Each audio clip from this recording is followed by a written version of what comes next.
Hi, hello, my name is Beth, and this is Rad Portraits, a show where I find someone who I think is badass, tell you why I think they're badass, and then I draw them in a different style every single week. Kind of. Mostly. Oh, and I don't know if you noticed, but I have a little snarl pin. I got a little snarl pin in the mail. You like a pin? Garrus likes it. This week, I just wanted to draw someone fun and have a good time, and I accidentally might have opened a bag of potatoes on women being over-sexualized in video games. Oops! Sorry. Thank you, writer of stories, for suggesting Tifa Lockhart. I think, pretty sure, you just said do Tifa next. We're just gonna go with that, so. Pooh!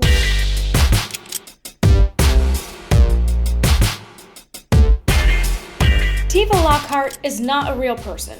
She's a party character in the PlayStation 1 video game Final Fantasy VII. And by the way, I'm going to be specifically talking about this game, not any of the sequels. Now, one might say that admiring a fictional character is foolish. To that, I say no, sir, you're wrong. Human beings have been admiring fictional characters since we started making them. Odysseus, Jane Eyre, John Wayne, Superman are all fictional characters who have inspired us to be better than we are. So why not a video game character from 1997? Tifa is a romantic interest and childhood friend of the game's protagonist, Cloud Strife. Tifa loves him, he loves someone else, Tifa remains by his side regardless. That's about where Tifa's weaknesses end. Tifa is a badass who fights with her fists. Where other characters carry guns, buster swords, and spears, Tifa equips a pair of gloves. I tried to come up with a good metaphor for this, but it's literally like bringing gloves to a gunfight.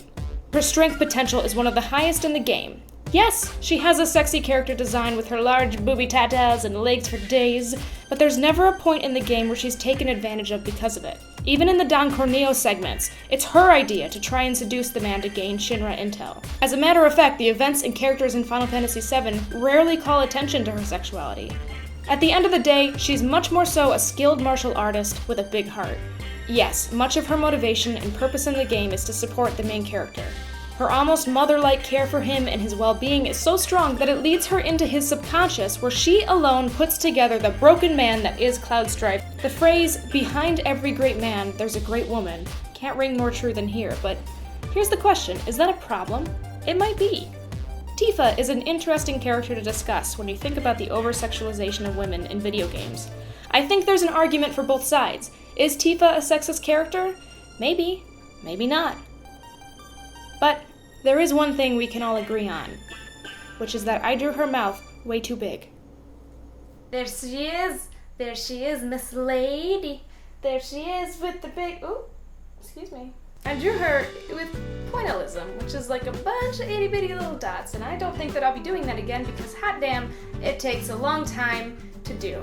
Step biting me. Someone said in a previous video that they really liked the Illustrator version of Lin-Manuel that I did. If there's a style you like watching me draw in more than others, let me know. If there are other styles that you haven't seen yet that you want me to try out, like oil pastels, chalk, or like painting with coffee, let me know about that, and then maybe I can try it out along with the suggestions that you leave for the next person I'll draw in Red Portrait. In the meantime, like this video, subscribe to Snarled. If you like what I do, go ahead and check me out on my personal channel, Beth Be Rad, link in the description below. And that's it. I don't have anything else to say.